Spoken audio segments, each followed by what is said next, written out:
உங்கள் வீட்டில் இப்போதே ஒரு தேவதூதன் இருக்கிறார் என்று நான் சொன்னால் நீங்கள் நம்புவீர்களா? ஆனால் உண்மை என்னவென்றால் பலர் தேவதூதரின் அடையாளங்களை தினமும் பார்த்து கொண்டே இருக்கிறார்கள், ஆனால் அதை உணரவில்லை. பலர் நினைப்பது என்னவென்றால் தேவதூதர்கள் வந்தால் பெரிய ஒளி, இடி, அதிசயம் நடக்கும் என்று. ஆனால் வேதாகமம் வேறொரு உண்மையை சொல்கிறது. ஆபிரகாம் கூட தேவதூதர்களை உணவு உண்ண வைத்த போதுதான் அவர்கள் தேவதூதர்கள் என்று அறிந்தார். அப்படியானால் உங்கள் வீடு மட்டும் வேறுபட்டதாக இருக்குமா? இப்போது உங்கள் வீட்டிலேயே தேவதூதர்கள் இருக்கலாம். இதோ அந்த மறைந்த அடையாளங்கள். முதல் அடையாளம் காரணமே இல்லாமல் இரவில் திடீரென்று விழித்துக் கொள்வது. அலாரம் இல்ல, சத்தம் இல்ல, ஆனால் உங்கள் கண்கள் திடீரென்று திறக்கிறது. சில நேரங்களில் அது சாதாரண விஷயம் அல்ல. தேவன் உங்கள் கவனத்தை திருப்ப முயற்சிப்பதாக இருக்கலாம். வேதாகமத்தில் தேவதூதர்கள் இரவில் மனிதர்களை எழுப்பியிருக்கிறார்கள். எலியாவை ஒரு தேவதூதன் தொட்டு எழுந்து சாப்பிடு என்று சொன்னான்.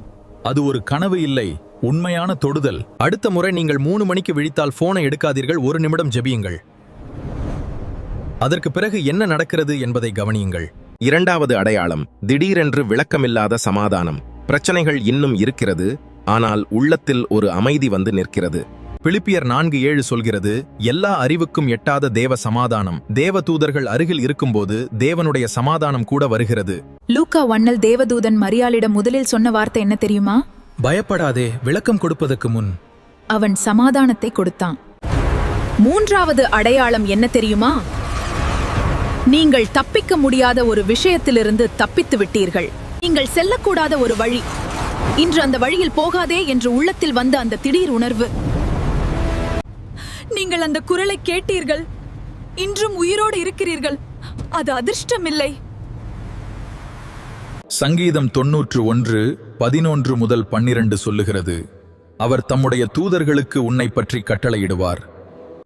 உன் கால் கல்லில் இடராதபடி அவர்கள் உன்னை தங்கள் கைகளில் தூக்கிக் கொள்வார்கள். மனிதர்கள் விழுவதற்கு முன்பே தேவதூதர்கள் பாதுகாக்கிறார்கள் என்று வேதாகமம் சொல்கிறது. சமீபத்தில் ஆபத்திலிருந்து பாதிப்பின்றி தப்பித்திருந்தால் அதை சாதாரண சம்பவம் என்று சொல்லாதீர்கள், அது பாதுகாப்பு. அடையாளம் 4.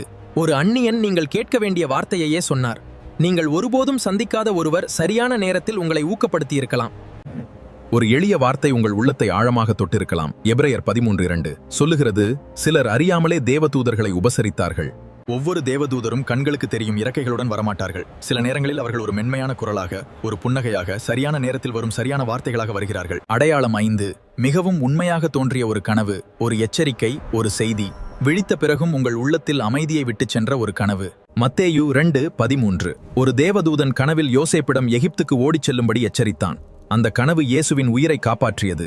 ஆதியாகமம் 28 யாக்கோபு கனவில் தேவதூதர்கள் ஏறி இறங்குவதை கண்டார். விழித்தபோது அவர் சொன்னார், நிச்சயமாக கர்த்தர் இந்த இடத்தில் இருக்கிறார். ஒவ்வொரு கனவும் தேவனிடமிருந்து வருவதில்லை. ஆனால் சில கனவுகள் உலகம் அமைதியாகும் போது பரலோகம் பேசும் தருணங்கள். அந்த அனுபவங்களை எழுதி வையுங்கள், அதற்காக ஜெபியுங்கள், கவனமாக இருங்கள். ஏனெனில் தேவதூதர்கள் கற்பனை கதைகள் அல்ல, அவர்கள் உண்மையானவர்கள். அவர்கள் செயல்படுகிறார்கள், இப்போதும் உங்கள் நலனுக்காக வேலை செய்கிறார்கள். எபிரேயர் 1:14 ரட்சிப்பை பெறப்போகிறவர்களுக்காக ஊழியம் செய்ய அனுப்பப்பட்ட ஆவிகள் அல்லவா அவர்கள்? அடுத்த முறை எந்த காரணமும் இல்லாமல் நீங்கள் இரவு 3 மணிக்கு விழித்துக் கொண்டால் ஜெபியுங்கள். அடுத்த முறை எந்த காரணமும் இல்லாமல் உங்கள் இதயத்தில் சமாதானம் நிரம்பினால் அதை ஏற்றுக்கொள்ளுங்கள். அடுத்த முறை ஒரு அந்நியன் சரியான வார்த்தையை சரியான நேரத்தில் சொன்னால் என்ன ஒரு சம்பவம் என்று மட்டும் சொல்லாதீர்கள். நன்றி ஆண்டவரே என்று சொல்லுங்கள்.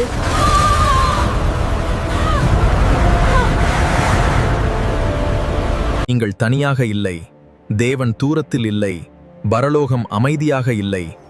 இந்த செய்தி உங்கள் இதயத்தை தொட்டிருந்தால் உற்சாகம் தேவைப்படும் ஒருவருடன் பகிருங்கள்.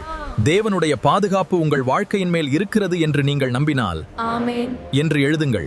இந்த வீடியோ உங்களுக்கு ஆசீர்வாதமாக இருந்தால் லைக் செய்யுங்கள், உங்கள் நண்பர்களுடன் ஷேர் செய்யுங்கள். இன்னும் இப்படிப்பட்ட தேவ வார்த்தை வீடியோக்களுக்கு இயேசுவாய் சொல்லி சேனலை சப்ஸ்கிரைப் செய்யுங்கள்.